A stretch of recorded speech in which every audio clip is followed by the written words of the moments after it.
So we talked about spectrum from hydrogen gas. When you pass electric discharge through a hydrogen gas, it emits light, but if you disperse that light by a prism or a grating, you find that there are only specific wavelengths that are present. And to understand that, one has to deviate from classical physics, and Niels Bohr made the best attempt, very successful attempt, by making certain assumptions, and we wrote those assumptions. So according to that, the electron goes in circular orbit around the proton. That is necessary, otherwise it will just fall because of Coulomb attraction. But then the most important thing, there are certain specific orbits in which it gets a license to defy Maxwell's laws and classical physics laws. It does not radiate even though there is an acceleration. And how those stationary orbits are found? For that we had the third postulate, and that was the angular momentum of the electron, which is mass times velocity times the radius of the circle about that proton. That should be integral multiple of Planck's constant divided by 2 pi. So this decides which orbits are stationary orbits in which it does not radiate anything. Okay, so let us try to first calculate the energy of this system, proton, electron, hydrogen atom system, for different values of n. So we have, let's say we have this proton here and electron here, and that electron is going inside a circle of some radius r corresponding to this integer n. So the equations should be acceleration, which is v square divided by r. If this speed is v, then the acceleration is v square by r. The force towards the center, that is Coulomb's force, q1 q2 by 4 pi epsilon naught r square. So this is it, E square over 4 pi epsilon naught r square. This is the force, q1 q2 by 4 pi epsilon naught r square. This is the force, and this force should be equal to mass of the electron times acceleration, which is v square divided by r. So you have E square over 4 pi epsilon naught r. This is equal to mv square. So you can write kinetic energy half mv square in terms of r. So kinetic energy is half mv square, which is E square over 8 pi epsilon naught r. And potential energy you can write, potential energy is q1 q2 divided by 4 pi epsilon naught r. Here electron has negative charge, proton has positive charge. So this potential energy is, let's first write this, q1 q2 over 4 pi epsilon naught r, and that is equal to minus E square over 4 pi epsilon naught r. So the total energy U, which is kinetic energy, and plus potential energy. So kinetic energy is this much, potential energy is this much. You add these two and you get minus E square over 8 pi epsilon naught r. So this is the total energy. In terms of r, we still do not know what is this r. Okay. To get this r, we should use this equation, L is equal to n times h cross. So the angular momentum is m times v times r. That should be equal to n times h cross. So eliminate v from these two equations, this equation here and this equation here. All right. So here you have E square over 4 pi epsilon naught r So E square over 4 pi epsilon naught r, this one equal to m times v square. So this is equal to m times v square. So from these two equations eliminate v. So get v from here and put here. So this will be equal to m v square n h cross divided by m r square. So this is equal to n square h cross square divided by m r square, and therefore E square over 4 pi epsilon naught is equal to, I am working with this is n square h cross square divided by m r. So what is 1 by r from here? 1 by r is equal to, so I am taking this m here, so m E square and divided by 4 pi epsilon naught, and then I am taking this thing on this side, n square h cross square. So that is 1 by r. And put this 1 by r in the expression of this total energy. So the total energy U is minus, and then you have this E square over 8 pi epsilon naught. So let me write E square over 2 into 4 pi epsilon naught. So this is E square over 8 pi epsilon naught multiplied by 1 by r. 1 by r is here, so I have to multiply by this.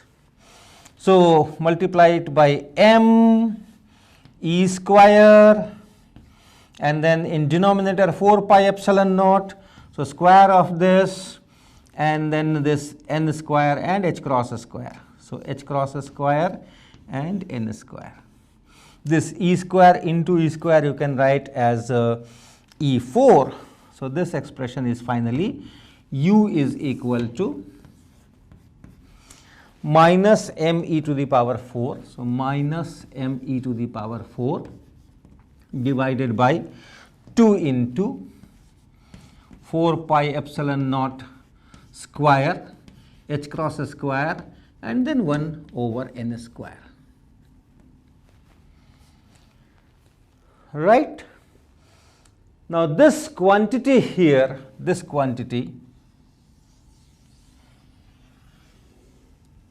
this is mass of electron, a fixed quantity, charge of electron, a fixed quantity, 2 into 4 pi epsilon naught, fixed quantity, h cross Planck's constant divided by 2 pi, fixed quantity.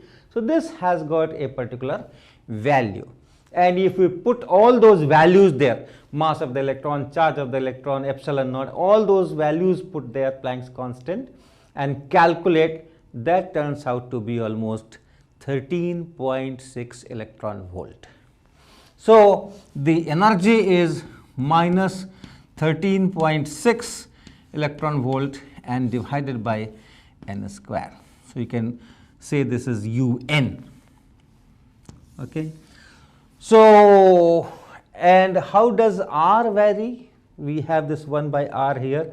So you can write the expression of R also.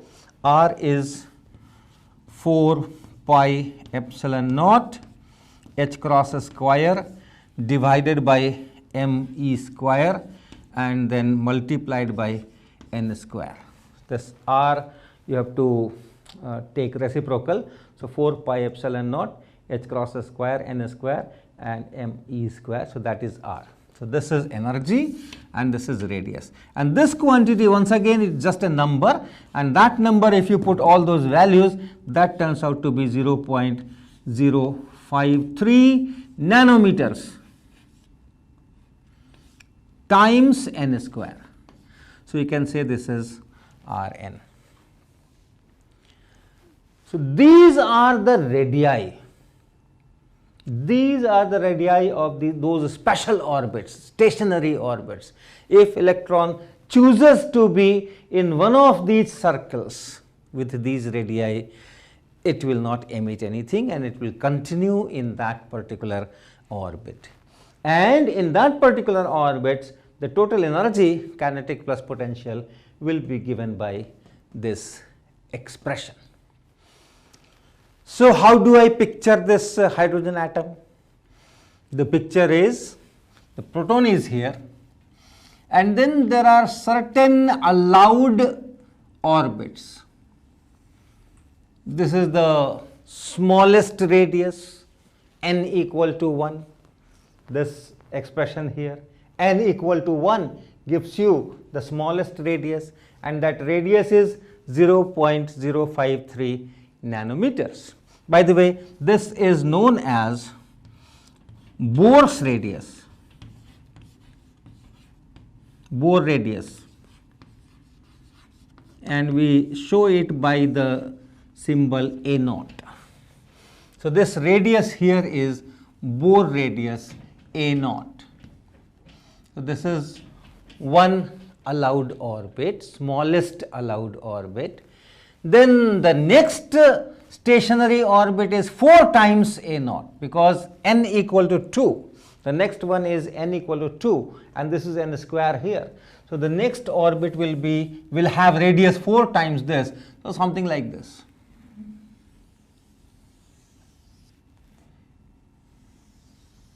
Four times this, 4 A0, where A0 is 0.053 nanometers. Doesn't look like circle, but you always assume whatever I draw is a circle. And then the next one will be 9 times A0, so like that. So you have n equal to 1, n equal to 2, n equal to 3. These are stationary orbits. And what are the energies?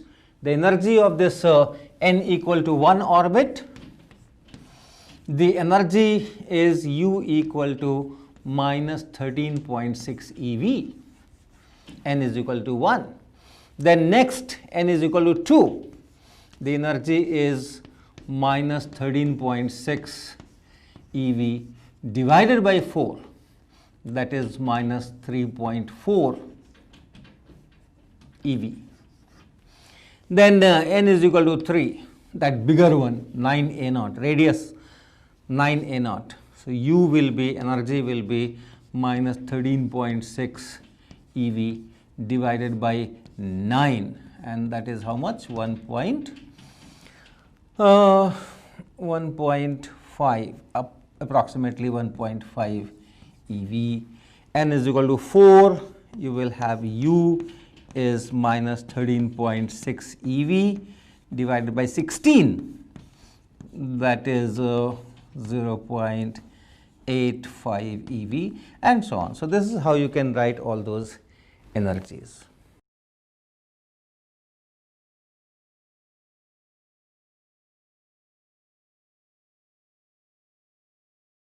So how is that related to wavelengths that we observe from a hydrogen discharge tube?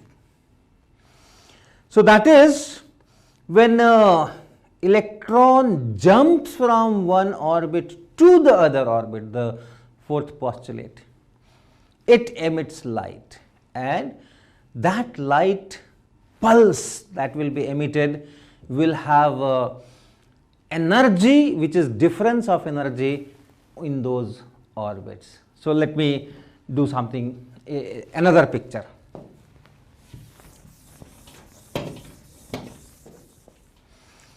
I will show all these energy levels just by drawing lines. That is how traditionally people do it.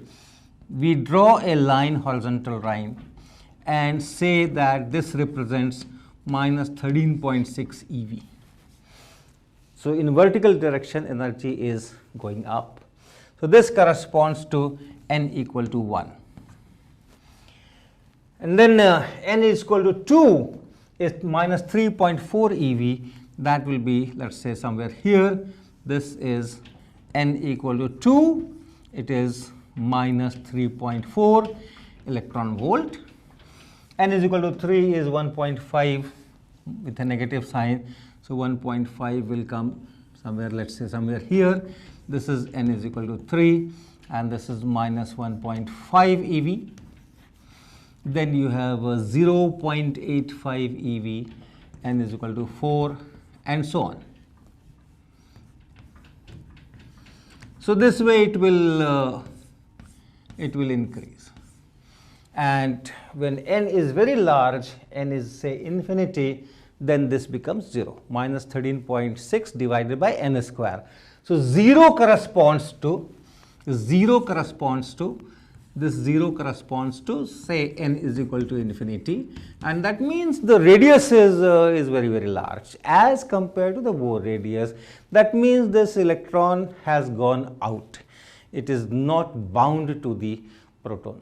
So that system where electron and proton are widely separated, that energy we are taking at 0, and with respect to that all these energies are given. So what happens when this electron going in an orbit makes a jump to another orbit with lower energy? For example, if it is going with this circle n equal to 2, and then suddenly it makes a jump and goes here. So the energy was minus 3.4 eV, and when it jumps, its energy becomes minus 13.6 eV. So what is that extra energy that it should emit? Okay, so if it goes from say n equal to 2 to n is equal to 1, this extra energy is n equal to 2 to n equal to 1. So initially it had minus 3.4 eV energy, and then finally it has minus 13.6 eV. So this is 10.2 eV. It should emit 10.2 eV in some form. And in what form? It emits in the form of electromagnetic radiation. So how is that electromagnetic radiation? Light is also electromagnetic radiation with proper wavelength limits. So how is that energy related to this electromagnetic radiation? Another quantum idea, another quantum physics idea. This light can be regarded as a collection of particles. Light can also be regarded as a wave of certain wavelength and certain frequency. When we talk of a wave, we have something in mind which oscillates in time, and therefore we talk of frequency. When we have a particle in mind, we do not talk of frequency. Nothing is oscillated if we have particle in mind, we talk of particles. So waves have frequencies, waves have wavelengths. If you look at the pattern at certain instant in a space, you find that that quantity is large at one place, then smaller at some other place, then smaller at some other place, again it increases. So at any instant in space there is a periodicity, and that periodicity is wavelength. In time there is a periodicity. If you focus at certain location in space, then that quantity that varies with time and it oscillates, and how many times it oscillates per second is the frequency. So for a wave we talk of wavelength and frequency, and for a particle we talk of its kinetic energy, its potential energy, its total energy, its linear momentum and all that. So this is another quantum idea, quantum physics idea. Light sometimes shows up as a collection of particles. You can count how many particles are there, and each particle has got an energy and a linear momentum, particle characteristics. So let me write that. So light can be treated as, light means any electromagnetic radiation, any electromagnetic radiation. If the wavelength lies in that visible range 400 to 700 nanometer, we generally call it light, and if it lies outside that, we call it radiation. Light is also radiation, electromagnetic radiation, so that in that sense. So light can be treated as a collection of particles. Okay, when this tube light, I put this tube light on, I can say that this tube light is emitting one photon, then next photon, and then next. So these particles are called photons. So it's that character. So you can count how many particles are there. So these particles of electromagnetic radiation, they are known as photons. So for each photon you can ask what is the energy and what is the linear momentum. So it has got an energy and a linear momentum.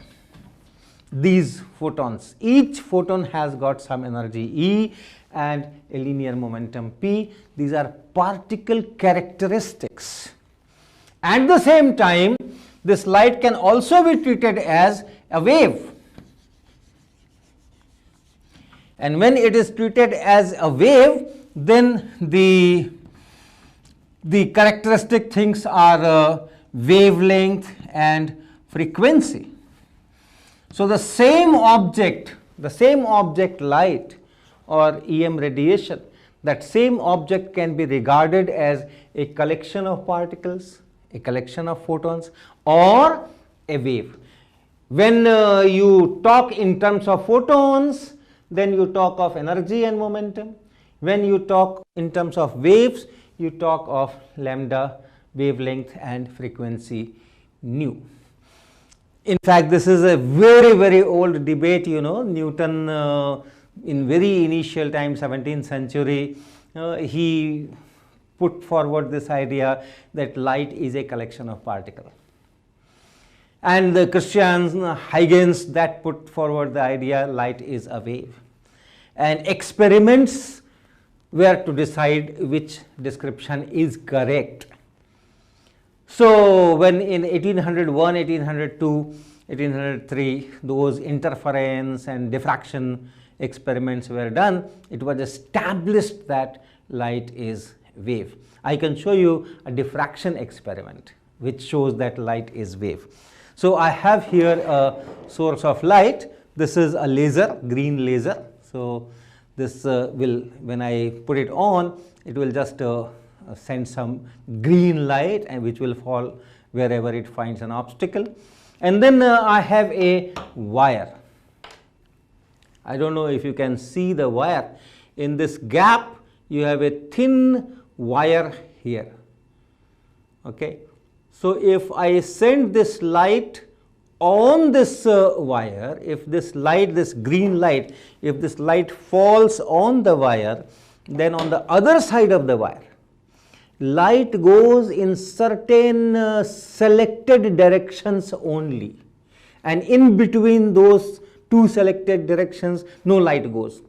That is because of diffraction, that is because of the wave character. So you just see on the screen, I am just putting it there, and you see in the screen how all this diffraction takes place.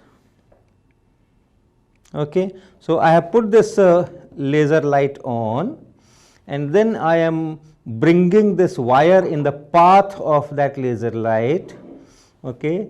So it is not falling on the wire now, and here it is falling on the wire. Here it is falling on the wire, if you can see.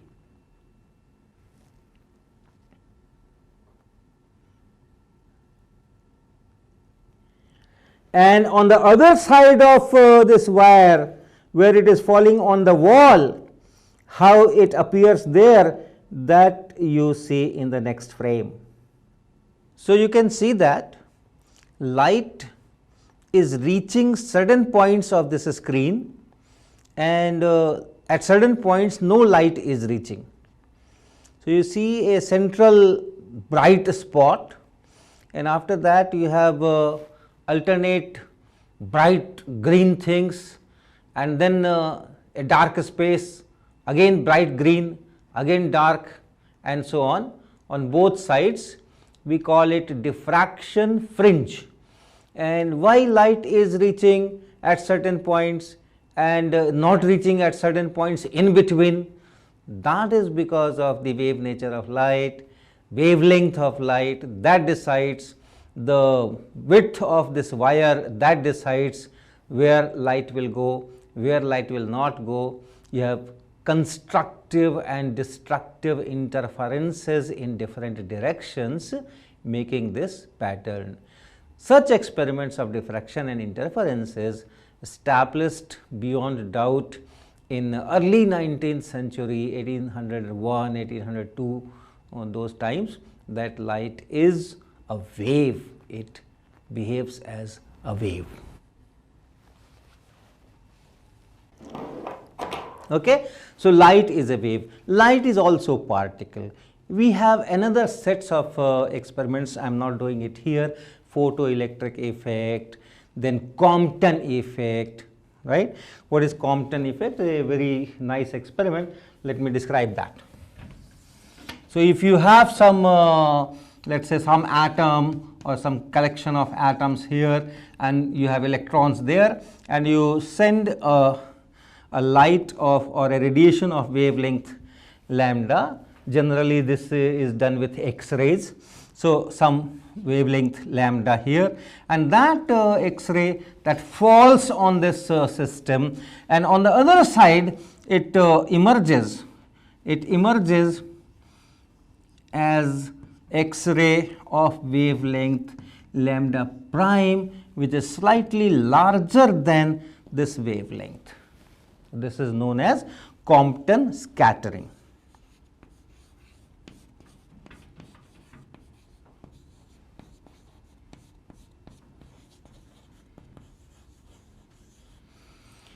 And there is a certain relation between this angle theta and the difference between lambda and lambda prime, and how that relation can be obtained from equations. That equation can be obtained from equations if you assume that this electromagnetic radiation, this X-ray which is coming with wavelength lambda, has got a particle character, and each particle, this is a collection of particles, and each particle has an energy which is hc over lambda. H is the Planck constant, c is the speed of light, and lambda is this lambda. So, if you treat this radiation as a collection of particles, each particle having this energy and each particle having a linear momentum p, which is h divided by lambda, and apply your equations of collisions of two particles. Here you have an electron, this X-ray collides with an electron. So, electron is one particle and this X-ray is another particle. So, these are the equations for energy and linear momentum. So, when it hits this electron will go with some velocity v at some angle phi, and mass of this electron is, let us say, m. Then you can write linear momentum conservation in this direction, x direction. And the linear momentum conservation will tell you this initial linear momentum is h over lambda, and this is equal to h over lambda prime. I am talking of this momentum in x direction, so x component, h over lambda prime is the momentum, and then cos theta, and plus m into v into cos phi, m into v into cos phi. And in y direction, the initial linear momentum was 0, so that final linear momentum should also be 0. So, you have h over lambda prime sin theta. So, h over lambda prime sin theta, and that should be equal to, so m into v into sin phi. And finally, the energy conservation, here the energy is hc over lambda. So, this is hc over lambda, and here the energy is hc over lambda prime and plus half capital mv square. So see how I am using the particle dynamics here.